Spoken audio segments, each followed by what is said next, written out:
அல்லாஹ் உங்களை விசாரிப்பதற்கு முன்னதாக நீங்கள் உங்களை விசாரித்துக் கொள்ளுங்கள். அந்த கபூரின் வீட்டை இந்த உலகத்திலேயே நீங்கள் அலங்கரித்துக் கொள்ளுங்கள்.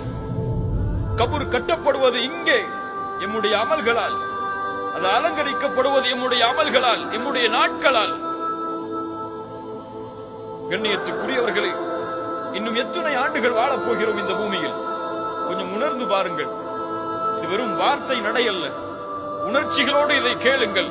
எத்தனை ஆண்டுகள் வாழப் போகிறோம்? ரசூலுல்லாஹி ஸல்லல்லாஹு அலைஹி வஸல்லம் இந்த சமூகத்துடைய வயது என்று எதை சொன்னார்கள்? 60 70. உன் முடிவு எப்படியோ அப்படித்தான் மறுமையின் தீர்ப்பு அமையும்.